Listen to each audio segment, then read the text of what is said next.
Andrew Lopez from nurse.com. I'm here tonight with Theresa Puckett, who's a doctorate nurse from Ohio.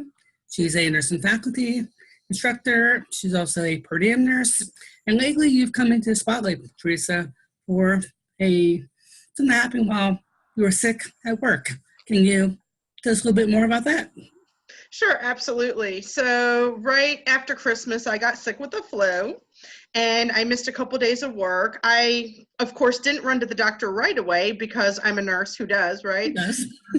That's right. And so, I suffered for a couple days on my own. But after I lost like 12 pounds in a few days, I'm like, I'm dehydrated. I better get in there. Yeah. So I went to the urgent care, was diagnosed with flu, got my Tamiflu prescription, and was given a doctor's note. So I missed my 2 shifts. I was covered by that doctor's note, so I figured I was kind of okay. I drugged myself back into work when I was starting to feel a little bit better, but of course, I wasn't well enough, unfortunately. Once I started, moving around at work and talking with people, I started going into horrible coughing fits and things like that. So I saw my nurse manager that day, actually, and I gave her my doctor's note from the urgent care, and she said, okay, thank you, and walked away. So again, I kind of thought I was all right. And, I hadn't missed any other days in 2017, so I'm not a habitual, call-off person. Child. I'm not a problem child, no. And so I kind of thought I was okay. Now that shift, because I was really struggling with the coughing and everything like that, my charge nurse said, it's slow tonight. After you pass your HS meds, why don't you go? And after I passed my meds, it was about 9:30, and I reconfirmed. I'm like, are you sure? Because whoever gets to leave the shift early, And Right. yeah, so he said, yeah, please, do us a favor and leave. And I said, okay.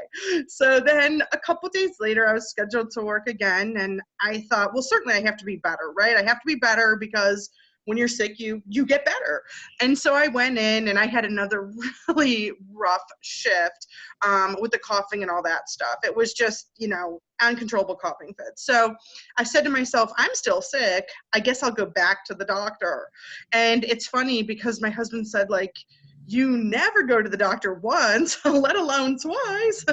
And so I went back and the doctor said, with all the drainage and the dizziness and everything like that, you definitely have a sinus infection on top of this.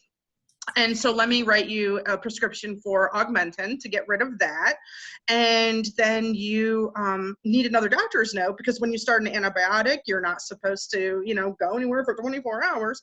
And I was supposed to work that night. So that was I called off for that night, and that was my second occurrence within 60 days. So under the attendance policy of the facility, I then had violated the 2 occurrence in 60-day rule, and a couple days later got a text message from my assistant nurse manager saying I was taking off the rest of my shifts. And then I kind of followed it up from there to realize— a phone call, a text message.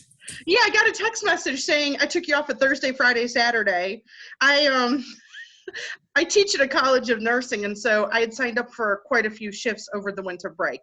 And, that's why I had so many shifts going on. But, right, so the text message was confusing. I tried to follow up that day, couldn't get a hold of him, but got a hold of my manager the next day. And that's when I was informed that I was terminated. And yeah.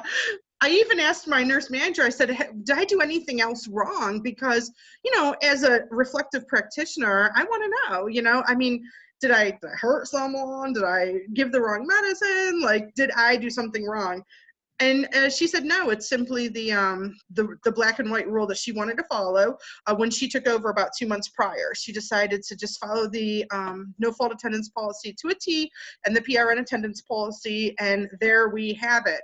And even on my termination letter, it states the 3 days that I missed, which was 2 different occurrences because 2 of the shifts were consecutive. Right. And that's it. There's nothing else listed. There's nothing listed you were a horrible nurse, nothing else. And you've been working for them for how long before this happened?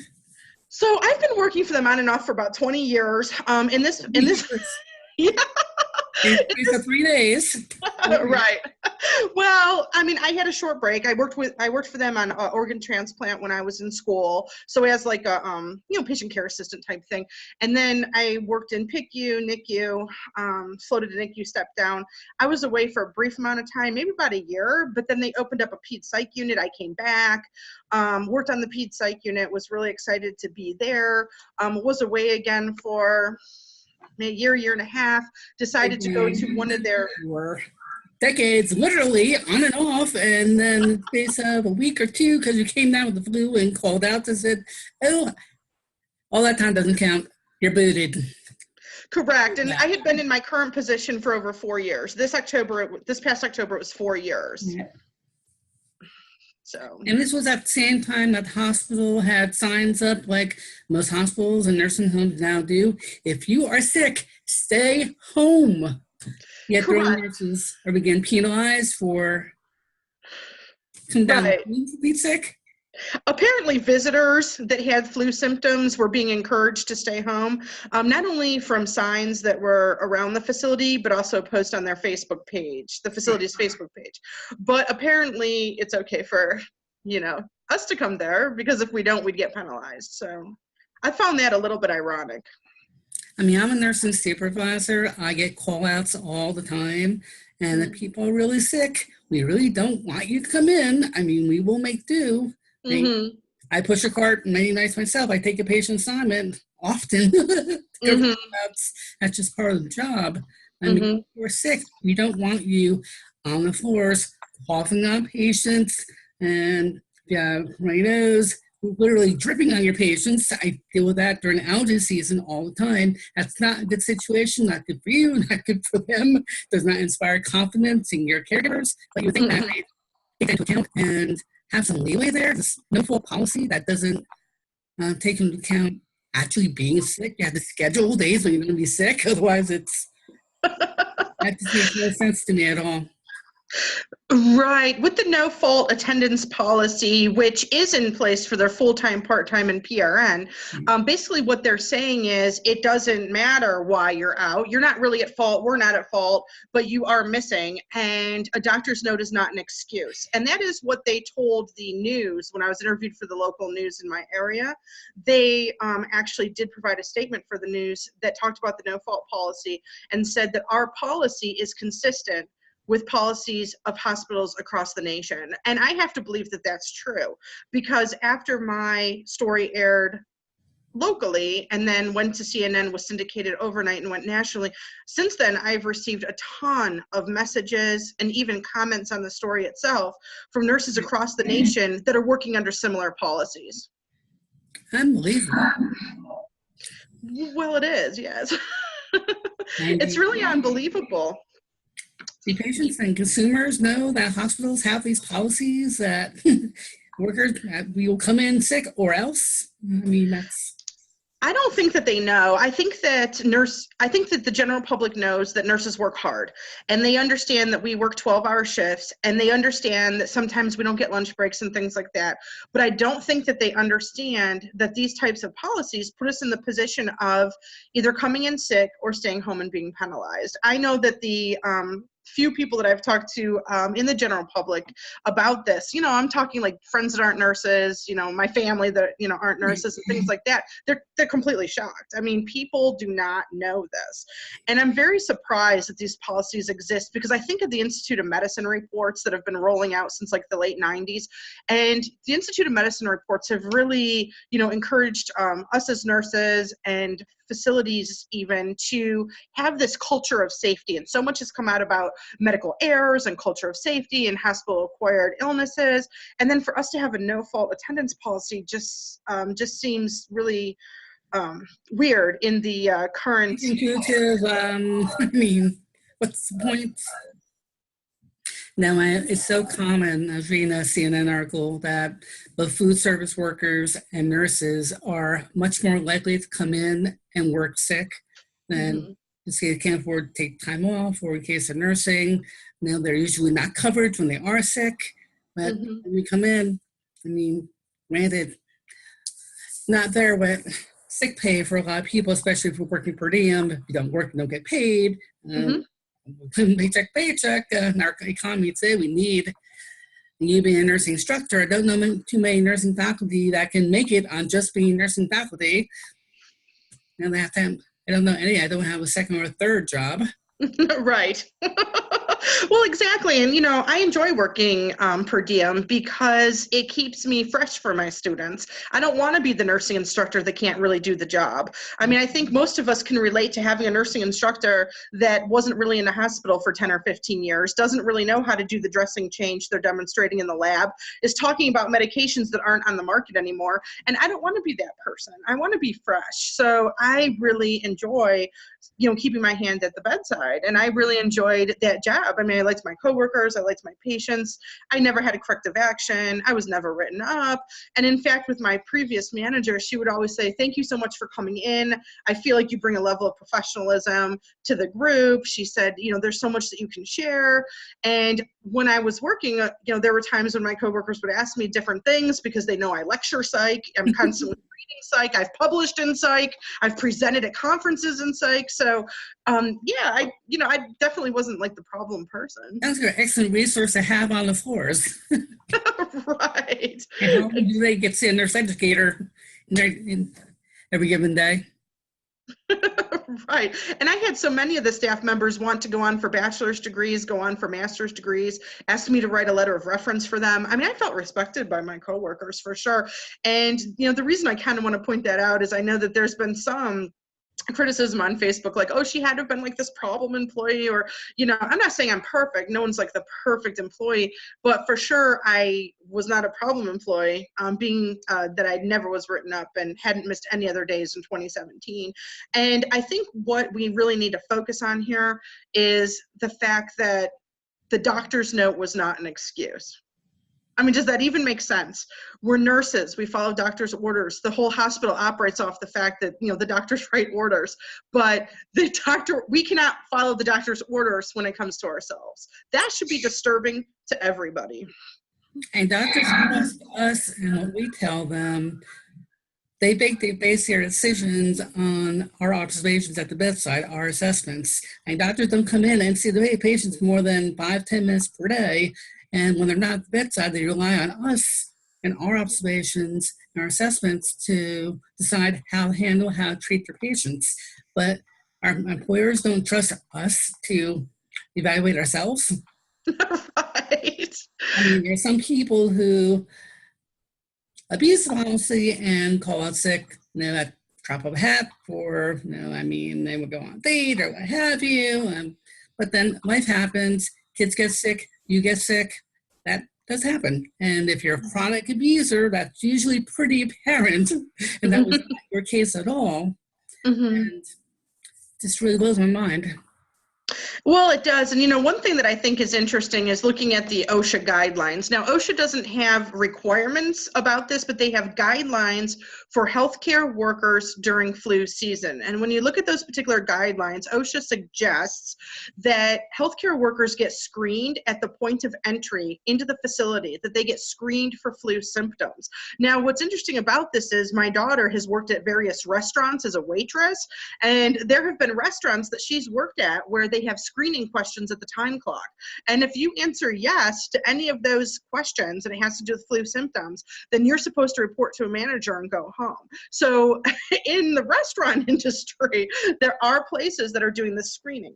Anyway, then OSHA says that if you do have the flu, you're supposed to stay home and you're supposed to get medically cleared before you come back to work. I know when people call out, especially during flu season nowadays, we say, okay, you're sick, and what symptoms do you have? Do you have a high fever? Do you have cough? Do you have shortness of breath? And it becomes into the flu criteria. That's a special report. And okay, before you come back, if they meet the criteria that could be the flu, then they have to get a doctor's note before they can come back, or it's an unexcused absence. That's crazy how they do that. Oh, right. Absolutely. So this whole thing has been disappointing too, because I hate to point the finger, but honestly, when I think about nurse administrators, why have they drifted so far from basic nursing, infection control. Why have they gone? I mean, when my nurse manager called to fire me, I put her on speakerphone so that my husband can hear too, because he was home at that point. And I said to my nurse manager, I said, so let me get this straight. What you're saying is that I was sick with the flu. You believe me that I was sick because you saw me that day that I handed the note to you. And yeah, and you heard me coughing and all that. So you know that that's true. I had the doctor's notes. However, you're still sticking by the fact that there's this no-fault attendance policy that says the doctor's notes don't matter. So what you're telling me is basically I'm being fired because I got sick with the flu. Is that what you're saying to During me? flu season, and one of the worst flu seasons that we've had in a very long time. Yes, absolutely. Absolutely. And in fact, when I followed up with my doctor for like the third time, because the Augmentin was not working for me and I needed another antibiotic, by that time I'd already been fired. But the doctor said at that point, I was already like 2 weeks into this, and she said, this is going to be going on for another 1 to 2 weeks. She said, people are getting sick with this for 3 to 4 weeks. So yeah, it was not that unusual, to be sick that long. But this whole 2 occurrences occurred within like a week and a half-ish. So yeah, it's crazy. I mean, I was totally blindsided, and what I want to do now is just kind of move forward. Now that I've heard the stories from other nurses across the nation, I formed a Facebook group called Excuse Sick Nurses. Now I might be changing the name, but right now it's called Excuse Sick Nurses.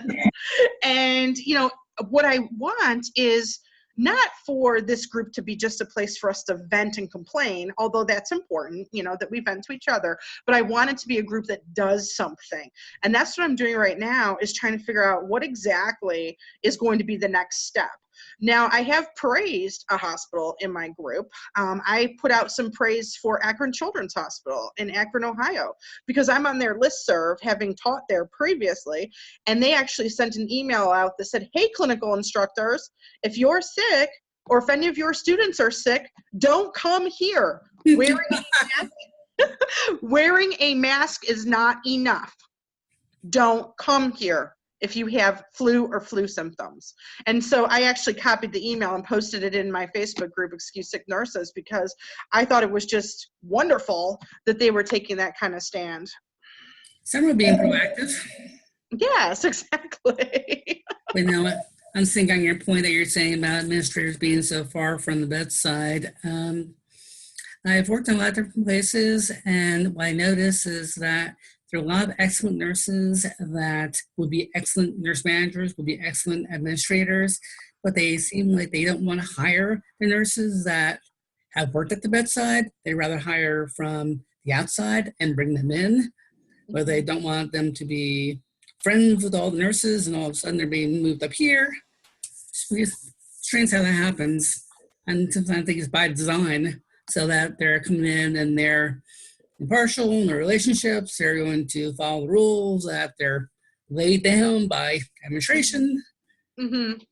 Yes, and I've been in leadership positions before as well, and the thing I think of is I've been in a lot of leadership positions within academic institutions, and sadly it's kind of the same thought process, which is if you don't go along with like what the higher administration is saying, then you're looked at like something's wrong with you. And so I look at the nurse administrator like in my situation. Yeah, I think of the nurse administrator in my program, and I, at my hospital, I should say, and I think to myself, she's like a sheeple, my husband would say, a sheeple who's just kind of following along with the upper administration to her. Because this issue is also, like I said, in schools of nursing, I think back to when I was a nursing program director, and the school that I was working for wanted me to admit students into the program that had very strong wrong background checks, felony stalking, felony drug charges, and they wanted me to accept them into the program so that they could so they could get their tuition money basically. And I said no, and then they wanted me out because I was not going along with it. So there's this culture of we have to go along with things. And I think that's why it was so surprising to some people that I actually spoke out about this firing, because, as nurses, I think we just kind of go along. And I think that starts in nursing school. We just kind of go along with whatever we're being told. And I'm sure there's many people that have been fired for being sick that have said, okay, and kind of walked away and let it go. And I decided that I wasn't going to let it go. Now, I'm so glad that you spoke out for that very reason, that there's so many out there who have had this happen to them in similar situations, and they may go see an attorney, but very first thing that attorney usually tells you is, don't say a word, don't go public, let us talk to them, let's start mediation, and Right. we're going to settlement or what have you. Mm-hmm. And the last thing they want until they're ready is for a case to go public and for you to talk to the press and, heaven forbid, go on social media. Right. But that's the only way really that other people that we can get the word out, so that other people who are in similar situations and say, I'm not the only one. I'm not crazy. It's not just me. Right.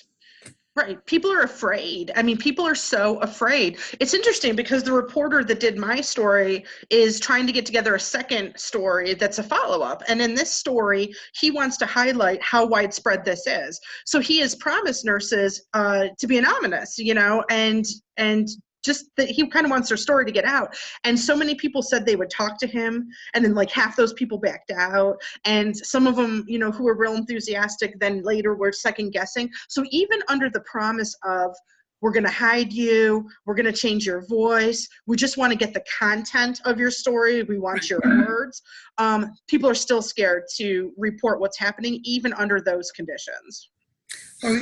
Ohio's a right-to-work state. Is that correct? Right.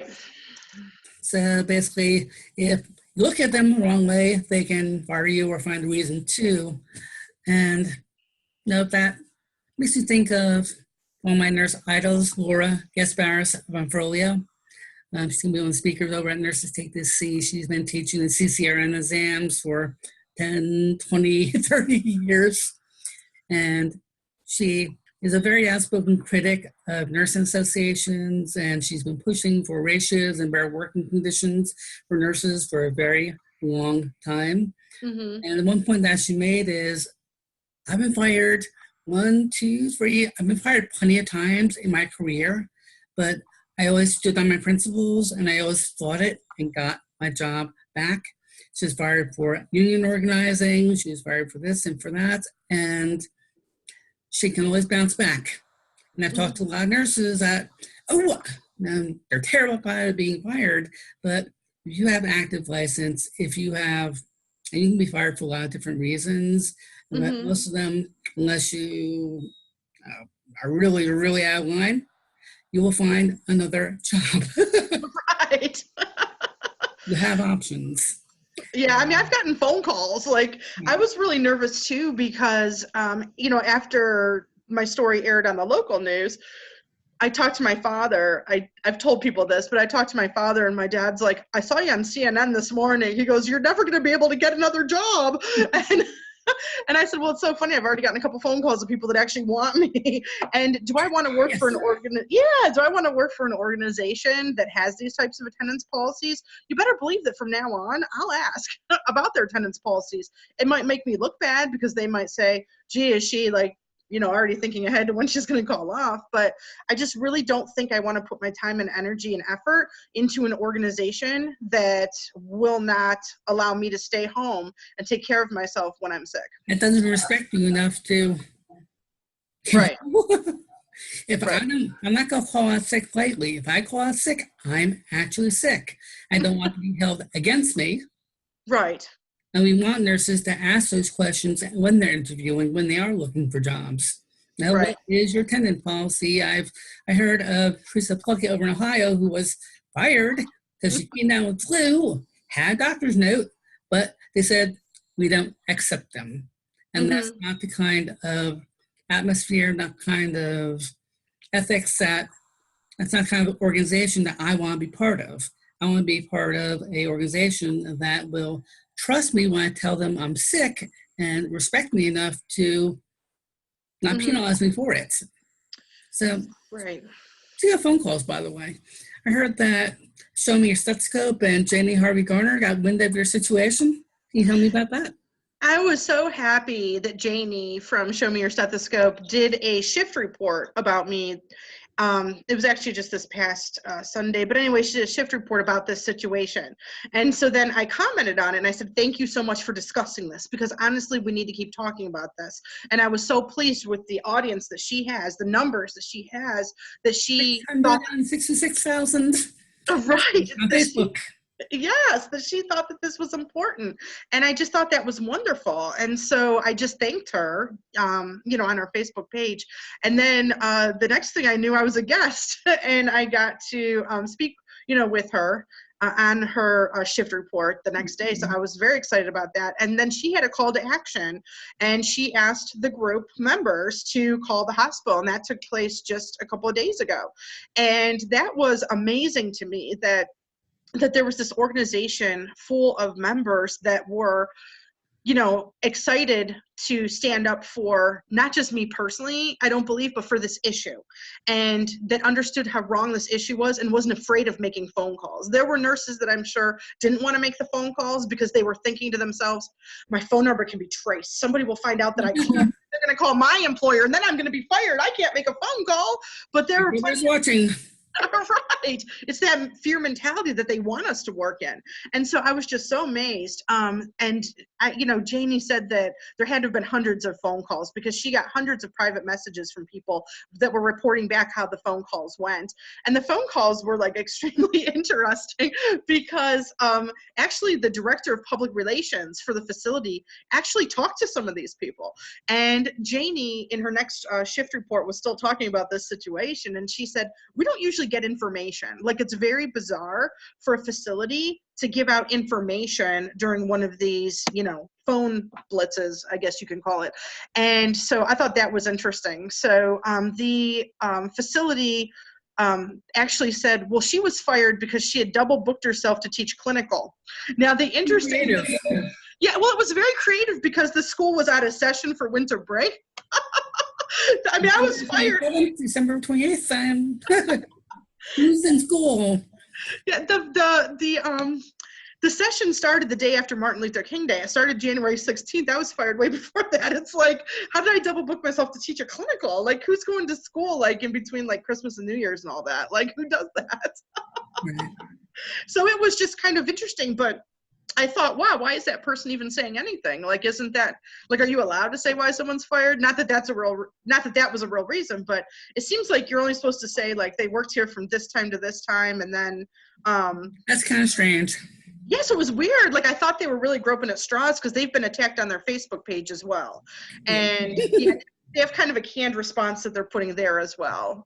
And I think they're trying to cast out there because it's like the canned response is, thank you for your concern. I think you're referring to the PRN nurse who was fired recently, and just be aware that there were many issues. And I look at my termination letter and I'm like, many issues? It says right here, I was terminated for missing at least 3 days, and it quotes the HR policy about no fault. So what other issues were there exactly?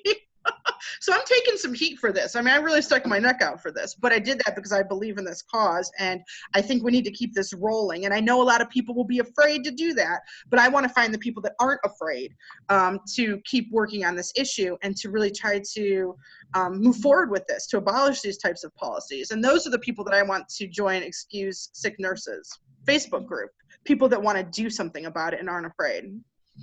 And there are several groups out there. Show Me Your Stethoscope is one of the largest ones.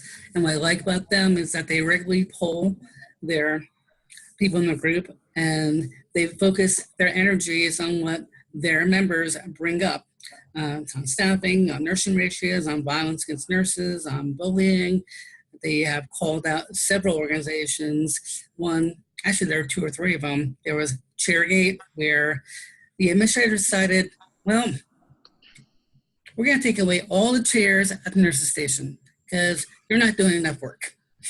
So, of course, Janie got wind of it, and everyone called that very facility, and chairs were put back very quickly. On a more serious note, we're going to Washington in April, and we're focusing for a third year in a row on staffing ratios, trying to get federal legislation passed. So we're not just harassing facilities, we're actually working with legislators and trying to make changes happen.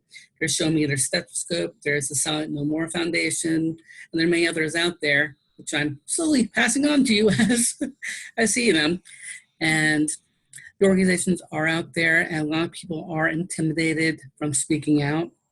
But if you do it the right way, and there are ways to make changes, and getting on social media is a very good way to get hold of legislators, politicians, celebrities, and being the most trusted profession in America, I try and emphasize this quite a bit. People want to hear what you have to say. If the average consumer in downtown cities in Ohio found out that hospitals were coercing their nurses to come in sick,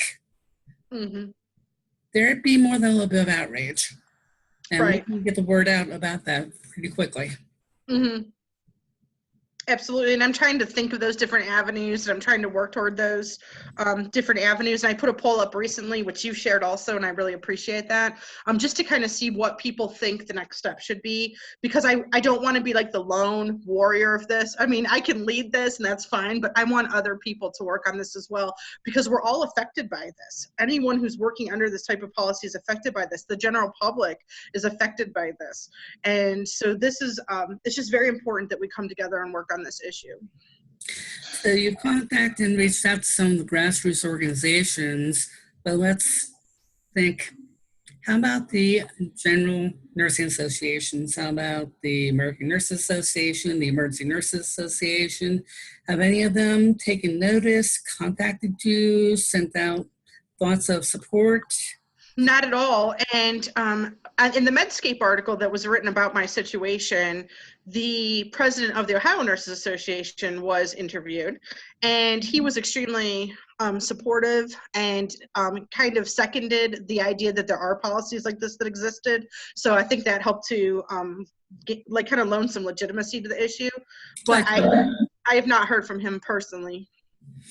And now going back to your point about administrators being so far removed from the bedside and not in touch with the needs of bedside nurses. And we've been harping on the American Nurses Association for a very long time, and they're so focused on BSN as an entry level, which in and of itself is not a bad idea. I'm actually for nurses having BSN. I think it's a great career step. But having that be the main focus of the energy of an organization where there are so many problems at the bedside, so many medical errors, so many issues with staffing, and address the real issues that affect the bedside nurse that will improve the lot of the bedside nurse.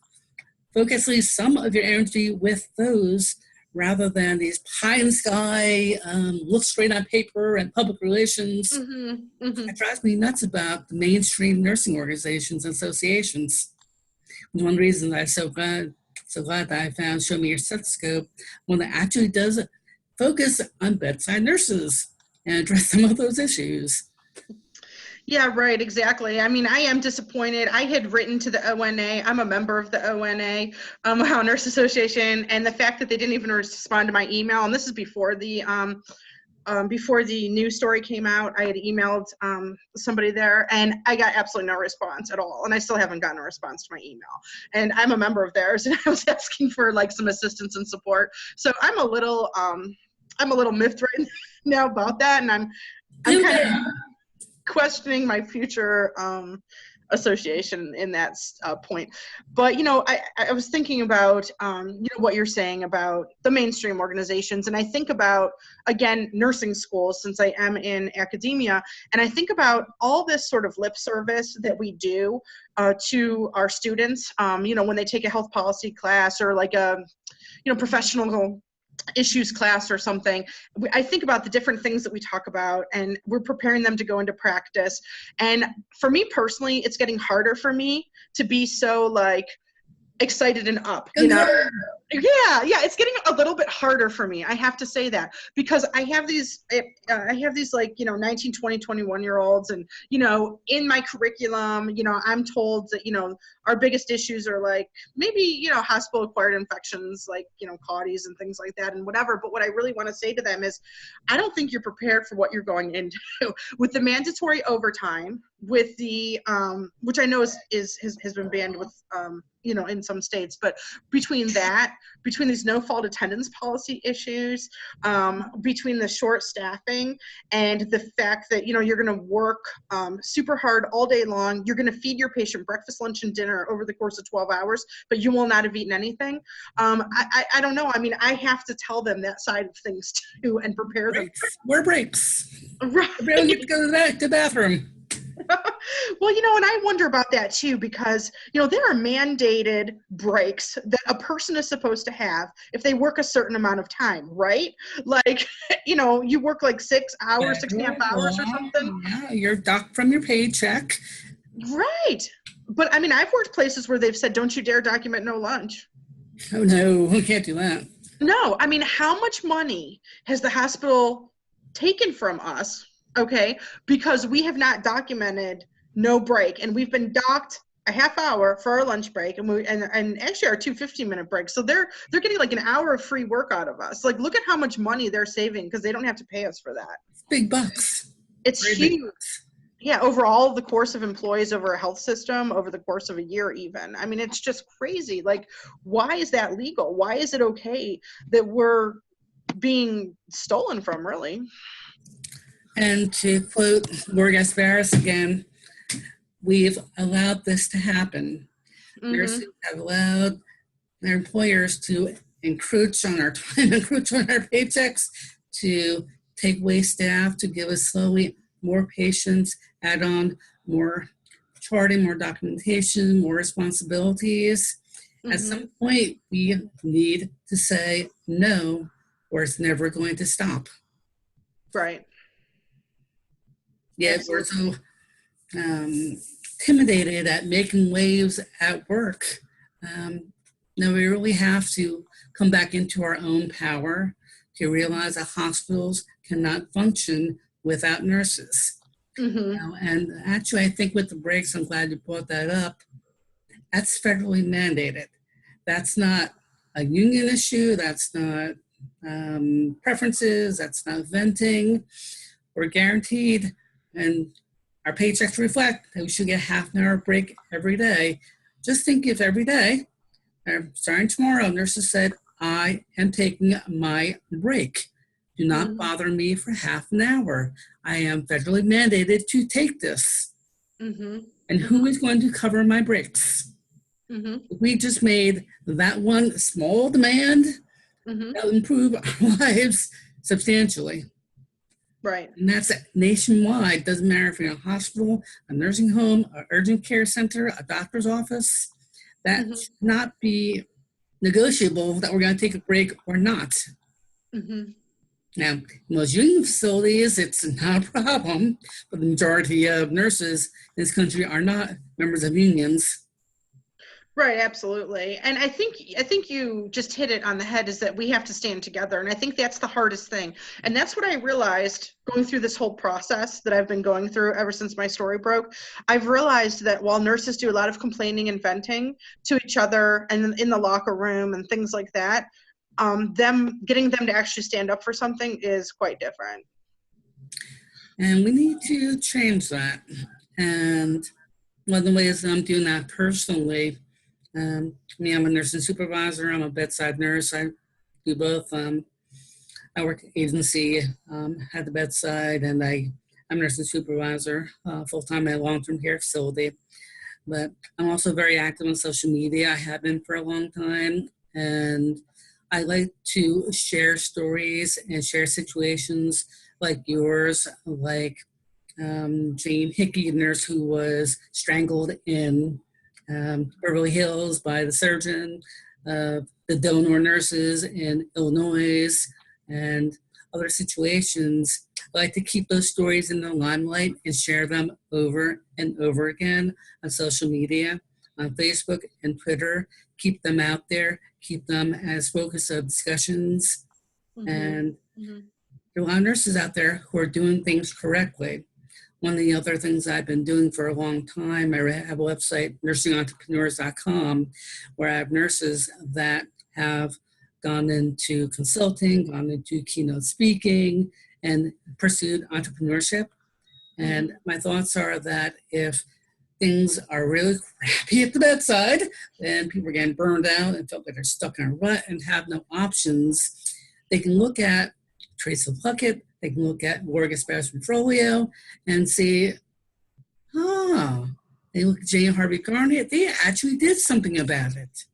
And by getting their stories out there, your stories, giving people some inspiration, some encouragement, saying, okay, there is something that we can do. I think it's very important to have that information, have those stories, to have role models out there that people can take strength from. Absolutely. And I think that, I don't remember where I heard this quote. It's not in nursing, but it's like, by being your authentic self, you encourage others to be their authentic self. And I think that if we're silent, then other people are silent. So I've opened up the door. I've heard so many stories over the past, week and a half, however long this has all been going on for. And I know what's happening there. And I just really would love to encourage everybody to think of ways that they might be able to help out. I mean, even if they're afraid of, their employer and they don't want to, go on the news, for example, like I did, there's still things that they can do to help with the situation. They can help with identifying legislators that are sympathetic to us and, could help to maybe, write letters to them. They could, again, join groups like Show Me Your Stethoscope, like, My Excuse Sick Nurses, like your groups, things like that. There's things that they can do without being quite as vocal. I mean, people need to be able to communicate in a way that they feel is safe, and I understand that too. But just sitting back and doing nothing is why we're here. Allowing it to continue, allowing it to persist. And I hate to make the analogy, but like the victim of domestic violence, a person being abused, the longer you let it go on, the more progressively worse it gets. Right. And when Laura Gaspar says, we have allowed this to happen, we've allowed it for way too long. And things are getting progressively worse. When 50% of brand new nurses want to leave, not just the bedside, but the profession within the first 3 to 5 years. That's a major red flag. It's not just us eating our young, which we've been doing forever. Right. And that statistic alone, with 77 million baby boomers entering the pipeline, coming into healthcare, we need a lot more nurses, not a lot less. And if working conditions do not improve, if your students in clinicals come in and they see the nurses stressed out, not taking their breaks, feeling like they're powerless, that's not the kind of environment they're going to want to continue with and make a career in. Well, that's it. And I look at the millennials, and, I have 4 millennial kids myself, and I look at them and they're so bright, and they've grown up with all this technology and there's so much that they could do. And I look at them and I almost think to myself, why would they choose nursing? I mean, why would they? Why would they choose to do, night shifts, weekends, holidays, work without breaks, be mandated for overtime, be told they have to come in when they're sick? I mean, like, why would they choose to do that? They have so many other options. And so altruism only goes so far. Yeah. Oh, absolutely. We go into nursing because our hearts are in the right place. Sure. If our employer is going to take advantage of that, then that gets old real quick. Oh, absolutely. Absolutely. And I think, one thing that I said to the local news is, there's been times where I've been more sick than the person in the bed, and I feel like I should be the person that's laying down, getting taken care of. And, as nurses, I think we're notorious for not taking care of ourselves. And so again, when I'm, talking to my nursing students about self-care, I'm doing it with a grain of salt, because I'm like, well, how are they going to self-care? How can they self-care? And I just feel sometimes just extremely conflicted. I mean, I love the profession. I feel like I've had an excellent career, but I've also taken more risks with my career than maybe some people have. I've, sort of done things like the national speaking. I've done things like not be afraid to leave a job where I felt like it wasn't going well. You know what I'm saying? Like I'm not. Yeah, I'm not one that's been, I'm stuck in some job for 20 years and you should feel sorry for me because my job's awful, but I'm stuck there. I mean, I've taken the risks. I've left jobs. So I don't know. I just wish everybody would somehow think of some way that they could contribute to help change these issues that we're facing in the workplace. Just something, like do something to help. Seems lately that employment, being loyal to your employers is so overrated now when we hear stories after stories of a hospital sold to new owners. And first thing that they do is they say, okay, these employees have been there for 8 years, 10 years, 15 years. They're at the top of their pay scale. Let's weed them out and replace them with newer nurses, cheaper nurses. Mm-hmm. And then those nurses, when they go looking for a new job, they're not going to get the same anywhere close to what they were making before. Right.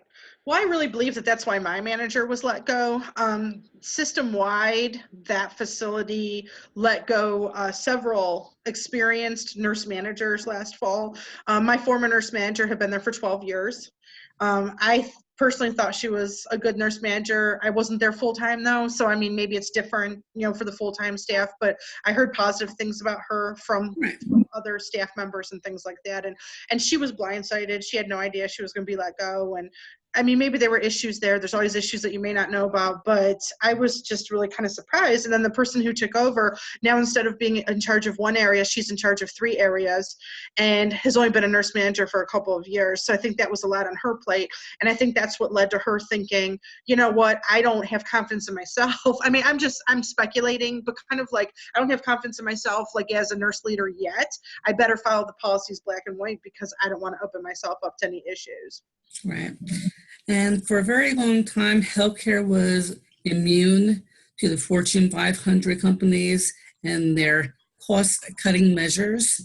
Mm-hmm. But then when the economy tanked and hospitals and nursing homes were viewed as recession-proof, and they're not 100%, but they're moderately recession-proof. That was when private industries and hedge funds started coming in and buying nursing homes and buying hospitals because most people are on Medicare, Medicaid, government guaranteed payments. Yes, let's buy these and invest. And first thing they do is they come in and they look at salaries, they look at ways to cut costs, improve profitability. Mm-hmm.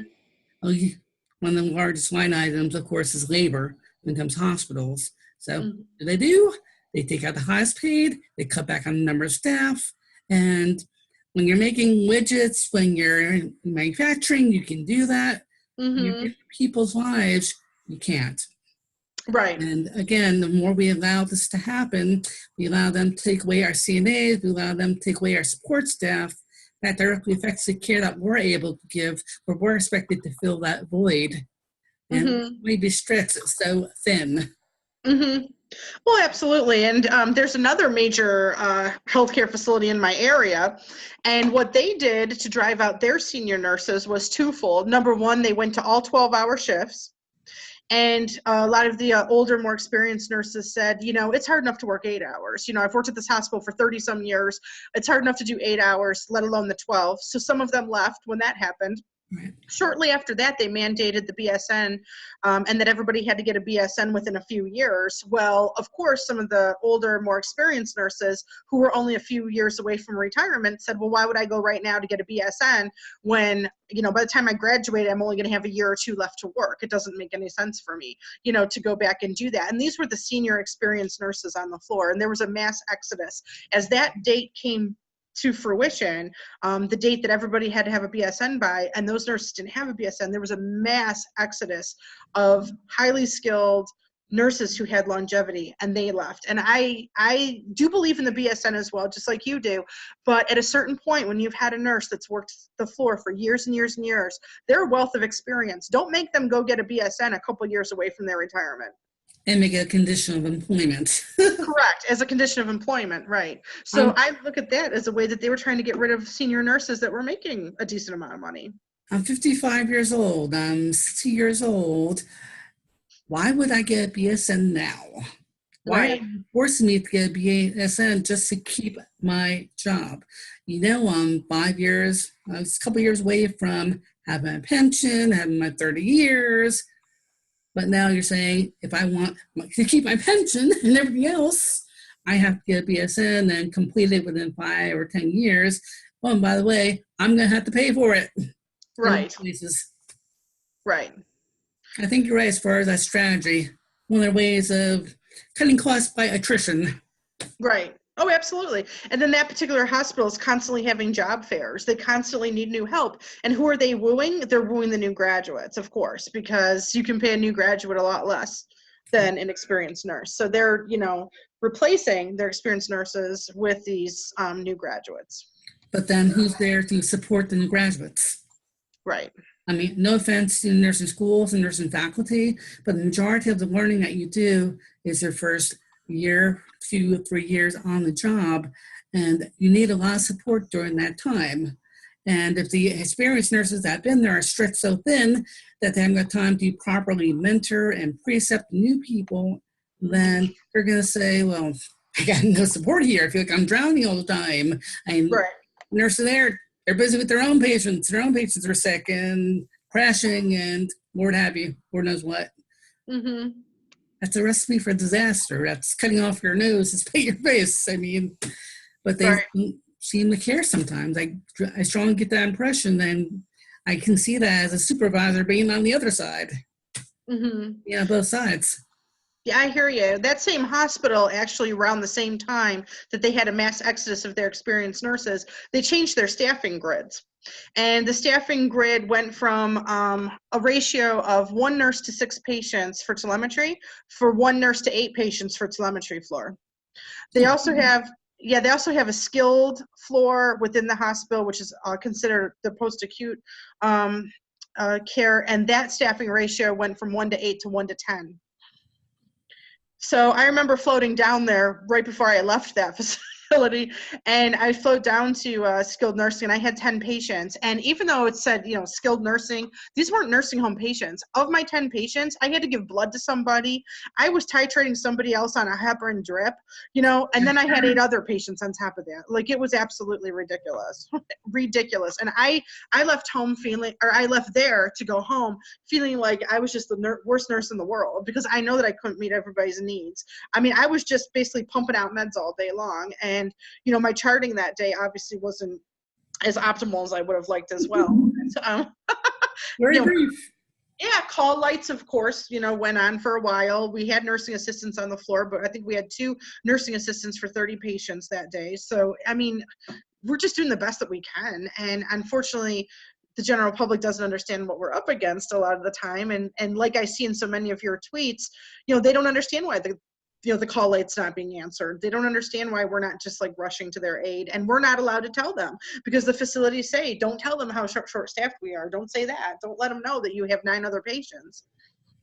For anyone watching this who's not a nurse, who's a member of the general public, every day, every shift, if your family or a family member or friends are in a hospital or in a nursing home, number 1, visit as often as you can and ask every day, every shift, how many patients do you have today? I mean, you seem like you're always rushed, like you're harried, you're coming in when I call you and you're taking care of me, but it seems like you seem as you're preoccupied and you have 1, 2, 3, 4, 5 other patients that you're waiting to go see. And you told me, okay, the reason that I had to wait 20 minutes for my Percocet or for my pain medication was, well, I've got 3 other people waiting. And you have enough help for patients and their families to become aware and become more involved. And of course, that's a double-edged sword. We want patients to be involved in their care, to be empowered. We want family members to take a more active role. Of course, when we do that, then they have more questions. That takes up more of our time, which we don't have enough of to start with. Right. a catch-22, but it's a culture shift and a change that we have to make. Nurses have to start saying, okay, I am stretched too thin. This is not working. I need to have time to see my patients. I need to be allowed to take my 30-minute break. Right. Right. And getting them to come to realize, and again, come into their own power to be more assertive and proactive. That's been a really uphill battle. Yeah. There was a book that was published quite some time ago in the state of California, and the book is called 25 Stupid Things That Nurses Do to Self-Destruct. I don't know if you're familiar with that at all. I've read that book. That's not Laura Gasparis. That was Theresa Allen. Theresa Allen, who worked with Laura Gasparis, right? Okay.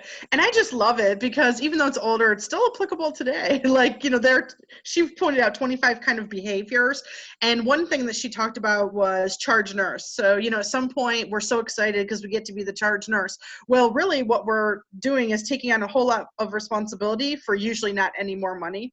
And so that's one thing, like, why don't we demand more money if you're actually the charge nurse? Now, I know at the one facility, we did get 50 cents more an hour if we were the charge nurse, but they took that away. So that's one thing that she talks about in the book.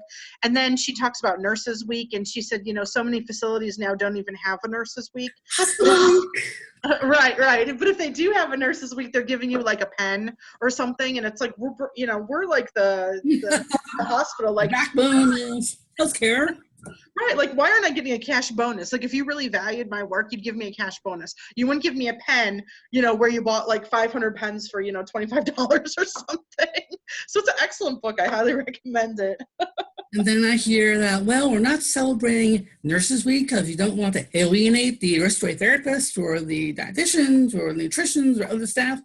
They have their own weeks too. Right. Come on. Right. I mean, you can't even recognize once a year, like the work that we do. It's really sad. But going back to what you're saying with your nurses telling their stories, and if they want to submit their stories and do it anonymously, I have a blog and I have a lot of reach, and I'm happy to get their stories out there. We'll change the name, change the dates and situations, but the stories need to be told. I think so too, and I want to tell two that were completely ridiculous, if I can. The one nurse told me that. What's that? Go for it. Yeah, I'm laughing, not that it's funny, it's just so ridiculous. But she said that she parked her car, in the hospital parking lot. She was walking into the hospital to work her shift. The parking lot was not cleared off and it was icy. She fell. She hurt her leg. Now, she didn't go into detail about how hurt her leg was, but anyway, she ended up being off of work because of her hurt leg, and she got fired during that time. She got hurt on the way into her shift in the hospital parking lot and gets fired. They put salt down and couldn't. Right. Now, my other favorite story is from one of my former students who now practices in North Carolina. And he said that he was working on a cardiac floor and was having chest pain. And at first he tried to ignore it and everything, but it became kind of overbearing. And so he told his charge nurse, look, I really need to go to the ER myself. I'm having this horrible chest pain. Reluctantly, the charge nurse took report on his patients, and he went down to the ER, and he was diagnosed with a heart arrhythmia. Now, he didn't say which one, but he ended up getting adenosine, and he ended up being admitted to the very hospital. And when he went back to work, the nurse manager said, I have to talk to you. I'm writing you up for leaving your shift early. And you're lucky that it's just that I'm not doing more to you. I mean, what was he supposed to do? He was having chest pain and he was having a cardiac problem, and he's not allowed to leave his shift. I mean, it sounds like it's not even right. It sounds like I made up these stories, but I really didn't. So I do hope that these stories will keep coming forward because they're so important. The ridiculousness of these stories is what I'm really highlighting here. Have you thought about starting a YouTube channel or a blog? And I've thought of that. I really like to write. I mean, I like to be on camera too, I guess, but I really like to write. And I was thinking maybe I would start a blog. You do well on camera. Yeah, I'm just kind of like all this has happened very suddenly. And so I'm just still processing this whole thing and just taking the steps that I can every day while I'm, just again, trying to process the stupidity of the whole thing, if that makes sense. I mean, this has been very emotional to me. You know, it was very hard for me to decide to go onto the news in the first place, but I did it because I thought this was such an important issue. And I mean, I had no idea that it was going to, you know, get syndicated by CNN and go nationwide. And I mean, I had NBC Nightly News at my house. I mean, who does that happen to? So it's been emotional, and I think I'm still, like I said, processing some of this, and getting all the stories from the nurses out there that have been affected has just been really emotional and heartbreaking, and really, though, has served also to propel me further to know that I have to keep going with this issue in some way, some shape, somehow. We can't let this go. Something needs to be done. Right. Absolutely. And if just telling your story and getting the information out there, I mean, personally, I think is that, you know, for the hospital that has this policy, half the other nurses have been fired over this. Mm-hmm. Let's find a few of them, find some that are willing to speak out, have them talk to reporters, have them talk to legislators, have them talk to consumer protection groups. Right. And that's kind of where my thought was going to, is looking at some of these like watchdog groups for consumers, because again, I don't think it's very well known that these policies are out there and that people are coming to work as sick as they are. And so I was thinking of kind of going in that direction too. Hell, contact Yelp, contact Glassdoor. Right. Right. Organizations out there and consumer rating groups that would be very interested in stories like this. I think so. And you know, what's interesting is there was actually another nurse that was fired a couple days after me for the same reason, from my same unit. And she doesn't want like any kind of publicity or anything like that. But it's kind of a shame because, you know, it really highlights that it's not just me. This could have been any person at any facility that's operating under these guidelines. It's like not so unusual that this happens. What's unusual, I guess, is that someone's willing to actually say, now wait a minute here, like this isn't right. We need to do something about this. And I guess that's the unusual part. But as far as this happening, I think this happens more frequently than we would like to acknowledge. I've got a feeling that if some of the major organizations, Show Me Stethoscope, Silent No More Foundation, polled their members, they'd find a lot of stories similar to yours. Right, absolutely. I'm sure that they would. And I think that we go and talk to a couple of recruiters, talk to the people that recruit for jobs, run career fairs, and we got the word out to them as well and said, oh, well, what's this employment policy? Sure, this job that you're recruiting for, who's paying you to bring people in, got a couple of questions for you first. Right. Now, there's hospital survival guides. There should also be a nurse's career, job hunter's survival guide. A couple of tips when you're interviewing here, interviewing there, a couple of questions you need to ask. Right. I'd put in there the staffing ratios, the attendance policies, and the mandatory overtime, to start with those three. I think that how a recruiter would respond on those three, or a nurse manager that you're interviewing with type thing, I think that how they respond to those three issues would be very telling as to how their organization runs and whether somebody would want to be a part of it. So you started a Facebook group and you've been interviewed by several news organizations. What do you see in the future on this? I know you're still processing, you're still getting used to being in a position of, okay, I put my neck out there, I'm going to run with this. Right. What outcomes would you like to see? What are you looking for, the end result of this? Speaking out of getting the word out? Right. I'm really hoping that facilities across the country are talking about these policies. I have a cousin that works at Mayo Clinic, and she said they were talking about the policies there as a result of my news thing. So, I mean, I really would like to see some changes in policies. I'd love to see the facility that I was fired from change their policy, but I'm sure that's not going to happen for a while.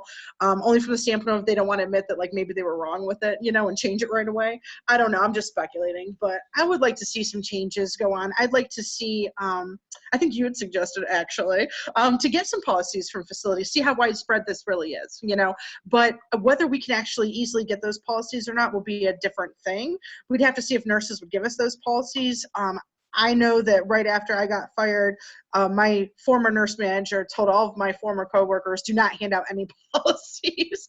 And so I don't know if, yeah, and I wasn't even asking for anything. But anyway, already they were trying to hide, I think, that fact. And so I don't know how easy it would be or not to get these types of policies, but I think, if we could give positive press to the facilities that have reasonable policies in place for all of our major issues that we've been discussing, I think that would be good, because like you said, I mean, as nurses, we have to understand we actually have a decision. We have choices as to where we can work. I mean, we're lucky in that way that there's, in most areas of the nation that I'm aware of, there's fairly good amount of employment out there. And maybe we don't have to work at places that are going to treat us horribly. And so then if those facilities can't get nurses, then they're going to have to change their policy so they can get nurses to work there.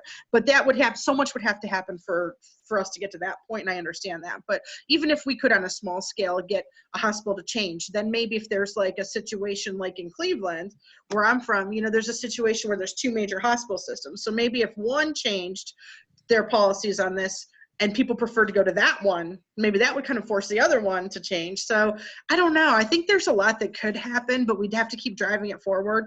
And like you said, we have to keep getting the stories out. I mean, not just mine, people will get sick of mine, but when they see it's more widespread and more people are coming forward and showing support, that's when we can really get some more steam with it. I think doing the phone calls, like Janie asked the members of Show Me Your Stethoscope to do, I think doing those phone calls really sent a clear message. And I think that's why the facility was like making up stuff and like just kind of scrambling and whatever, is because I think that really unnerved them. I mean, a facility doesn't expect to get like hundreds of phone calls. So I thought that was an excellent strategy, just to kind of get more attention to the issue there. But again, things have to happen other places, and that's why I started the Facebook group too, because I'd love to see people posting on there, hey, I'm in California and this is what I'm doing. I wrote this legislator, I started my own Facebook group. I did this. And then somebody else to jump in and say, well, I'm in Florida and this is what I'm doing. And I mean, I would just love for us to work on this from different points around the nation, but we have to get people that are willing to do that work. And that's what I'm hoping to attract with the Facebook group.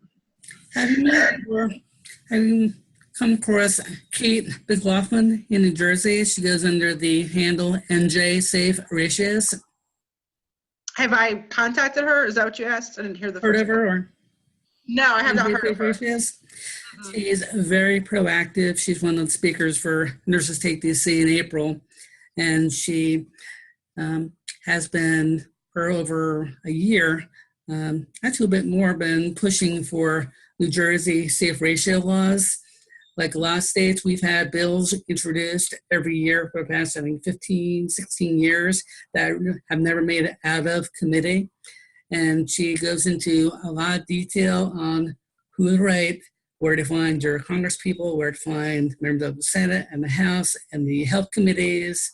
And she really lays it out. Her website is njsaferatios.com. And she does live cast, speaking live cast every day, and a lot of videos. She goes down to actually meet with legislators and attends their meetings. But she's an excellent resource, and I'd highly recommend, if you're interested in what you can do at a local level, and on a national level, but start at a local level, is check out NJ Safe Ratios. Great, thanks. To start as far as getting proactive. And what I think we want to happen, we talked to the reporters that came to see you. Did they actually they must have contacted the hospital for comments to get their feedback, right?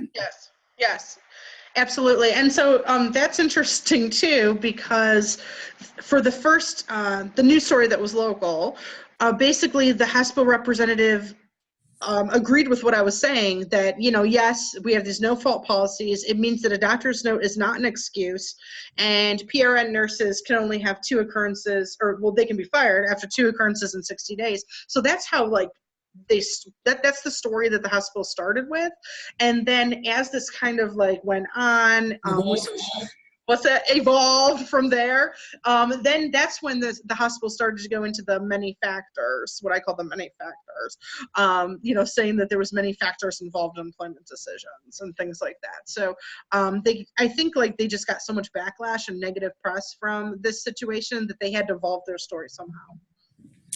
I think the only thing I would have done differently as far as the show me your stethoscope is had them called reporters, had them called local legislators, and had them ask the hard questions.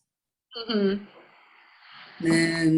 maybe we can talk Janie into doing the second round of phone calls. I wonder if she would. I mean, I think that's an excellent idea. I can see her doing that. But as far as getting hospitals to change their policies, again, we could poll nurses, and there are a lot of them out there that will respond to say what kind of policies they have. Do they have these no-fault policies? They can be fired for getting sick, even with the doctor's note. But there are how many hospitals in the U.S.?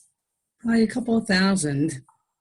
It wouldn't be hard to contact them directly and say, we are a nursing advocacy support organization, and we heard that Theresa Puckett was fired even when she came down with the flu, even though she had a doctor's note because of a no-fault attendant policy. And we're asking, do you support these policies, this policy that you have in place? Put up a website, something similar to Glassdoor, and say, okay, look up your hospital here. And the question we were talking about before, okay, do you have a mandatory overtime policy? What's your break policy? What's your attendant policy? How are your ratios? Wow, that would be so powerful. It wouldn't be hard to do. Yeah, that would be a wonderful thing to do. Yes, then we can make more informed decisions as to where to work. And hospitals wouldn't like it, but they couldn't do too much about it. Right. That's an excellent idea. I love that idea. Let's think of that one. Yes. So if you're looking for more information on you and work that you're doing, where can they find you? So I would, yeah, at this point I would say through the Facebook group, Excuse Sick Nurses. It's a closed group, but you can find it on Facebook, request to join. I'll approve you. And let's keep the discussions going, please. I think it's very important. And you can also reach out to me personally on Facebook as well, private message, Theresa Ward Puckett. Okay, do you have any plans to put up a website or anything like that? Not yet, no. This is how far I'm at. This has been very overwhelming. I haven't been in the spotlight like this before. I'm excited though, because it's not about me, it's about this issue. And it's an issue that is affecting tens, thousands of nurses out there. Right. And a lot of people, they are sick, they can barely drag themselves out of bed, and they know that they're putting patients at risk when they come to work sick. Whether they have a cough or they have a fever, what have you. And we know how prevalent nosocomial infections are, hospital-acquired infections. It just blows my mind that, okay, joint commissions and our regulatory bodies have spoken out and have raised the red flags on nosocomial infections, on things that you can catch at work and pass on to our patients, that patients can catch from their nurses, from other patients. Yet when we're sick, and we're potentially coughing and sniffling and spreading whatever we may have, we're not allowed to call out sick, or we're discouraged or penalized or intimidated from calling sick. Right. It's not an abstract concept. This is something that happens each and every day. And I'm sure it's contributing to what's going around. Mm-hmm. Well, that's why, I look at medical errors and things like that being the third leading cause of death in the United States. And I think to myself, it's not just about I gave the wrong pill or, I, did something wrong in the surgical procedure. Isn't it also about the hospital-acquired infections? And if a patient acquires an infection from a sick caregiver, isn't that too a hospital-acquired infection? And when we come down with the flu, when we come down with this and with that, what are the chances that we actually got it from work, that we've been catching it from the patients that we've been taking care of? Those Right. infections aren't just patient to patient. Nurses and other healthcare professionals catch them as well. But you don't see a lot of workers' compensation claims being filed. No, because I even wonder myself. Yeah. How that works. Right. For the flu that I got, I have no idea where I got it from. I could have gotten it from the hospital, maybe not. I don't know. If I did, it's a workplace illness, right? Right. But I don't know. I can't prove. So I have no idea. I really don't know where I got it from. So do you have any final thoughts for people as we come to a close? Anything you want to, any takeaways you want to leave with people watching?